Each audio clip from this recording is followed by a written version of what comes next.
fui reclamar de um negócio lá pro Rogério. É um pequeno desabafo. Era um pequeno desabafo. Tava reclamando, falou, pô, né? Todo mundo acha que pode chegar aqui em mim e falar, Marcelo, preciso te dar um feedback, eu tenho que ouvir um feedback, eu tenho que assimilar um feedback, eu tenho que ser um líder melhor, um dono de empresa melhor, não sei o quê. Mas quando eu vou dar um feedback para alguém, esse alguém que eu vou dar o feedback, ele, mas eu queria que você...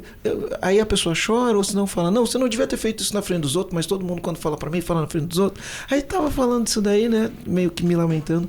O Rogério falou, Marcelo, você escolheu estar no topo, cara. Então, vira homem, né? Não num sentido machista do negócio, mas assim, cara...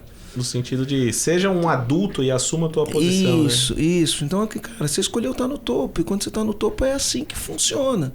Se você não quiser estar no topo, se você quiser estar na base, aí você fica com mimimi, porque na base tem mimimi, mas lá em cima tem que assumir a parada e resolver o negócio. Então, é isso, né?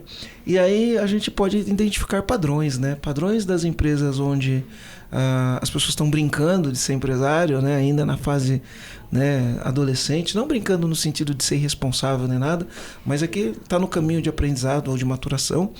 E a diferença dos caras que não, né?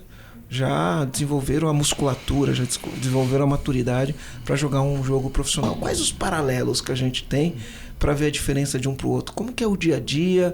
O dono de empresa médio, eu tento entender, ele é aquele cara que toma as decisões sozinhos, ele tem a tal da solidão do poder. Quando o cara joga um outro jogo, ele já não pode ser assim. Como que é? Conta pra gente. Legal. A história da solidão do poder é muito importante, né? E a gente já conversou inúmeras vezes sobre isso e é uma grande dor mesmo. O que eu vejo dos empresários que decidiram jogar um outro jogo, eles decidiram resolver esse problema da solidão do poder. Essa é a grande diferença. Eles deram um jeito de resolver essa questão da solidão do poder. Como é que se resolve isso na maioria das vezes? Você precisa ter um grupo de pessoas que te ajuda a pensar. Você precisa. É engraçado que a gente muitas vezes a gente está falando aqui por que as pessoas são empreendedoras, né?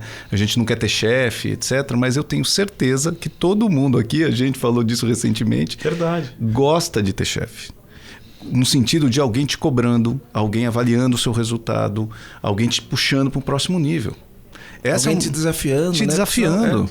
E você tendo que prestar contas. Então você precisa disso. Esse negócio é muito louco, né?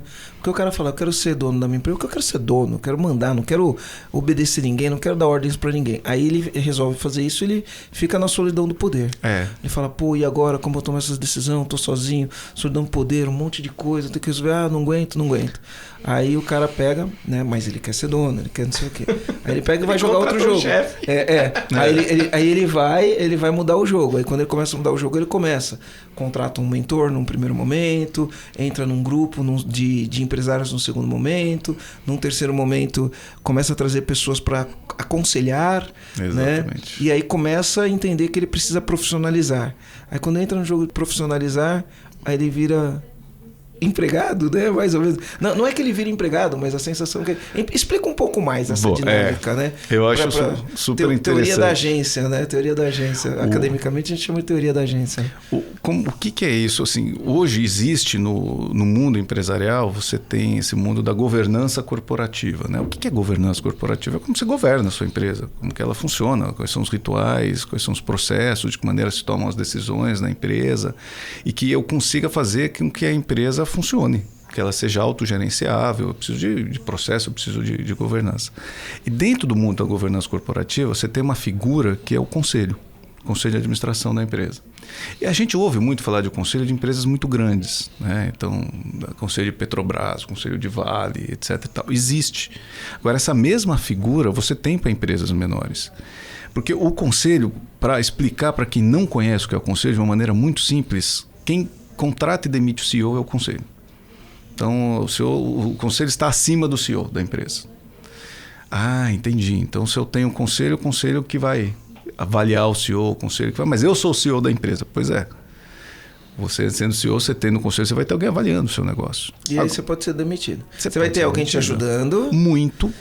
Pensando estrategicamente, olhando números. Exatamente. Né? Traçando planos. Mas você, como dono da empresa e CEO da empresa, se você não entregar, o que acontece?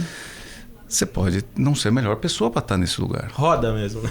Pode rodar, porque aí você é o CEO da empresa, mas você é acionista. A gente conversa muito com... São dois chapéus. São dois chapéus. São dois.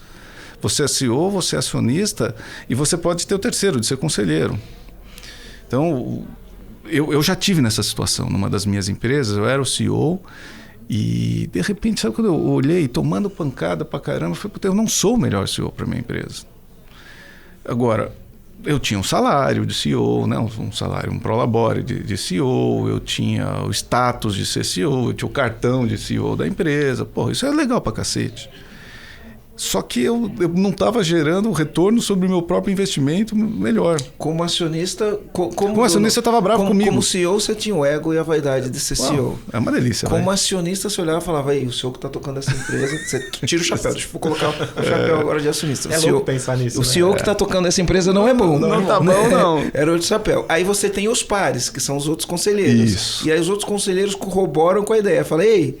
O CEO que está tocando essa empresa não é bom. Aí vocês falam, o que a gente vai fazer? Aí, como conselheiro da empresa, você fala, vamos demitir o CEO? Aí você fala, vamos. Ih, tem um problema, o CEO sou eu. Pois é, você sabe que em regras de governança em empresas maiores, eu sou conselheiro, eu sento no conselho de empresas multibilionárias e sou conselheiro de empresas pequenas também, empresa que fatura 3 milhões por ano, 5 milhões por ano. E empresa que fatura 3 bi por ano, né? Mas a melhor prática diz que você não deve sentar nessas cadeiras ao mesmo tempo, né? Porque, obviamente, você fica enviesado. Mas empresa pequena não tem jeito. Por isso que eu sou conselheiro formado pela Fundação Dom Cabral. Eu olho o modelo de conselho tradicional e falo, pô, eu não implanto isso nas empresas pequenas. Porque, é tudo conflitado numa empresa pequena. Então, o que precisa mesmo? Como é que se faz isso? O grande benefício do conselho é a multiplicidade de opiniões, de maneira sistemática. E o conselho é um lugar, um fórum estratégico, que a gente sabe muito bem. A operação come estratégia com farofa no café da manhã. Farofa. A operação é urgente, a gente é bom de operação. A gente monta as nossas empresas porque a gente é bom em fazer alguma coisa. E a gente quer ficar fazendo essa coisa. É outro jogo, a hora que você vai jogar o jogo de ser empresário. E é um outro jogo ainda, a hora que você quer ir para um próximo nível. Você quer, legal, gostei, eu quero vender a empresa. Eu quero expandir nacional, internacionalmente. Quero dominar o mercado. Quero dominar o mercado. É outro jogo, cara. É outro jogo. E me perguntam muito assim, tá bom, qual é o melhor momento para se montar um conselho? O melhor momento é antes de montar a empresa.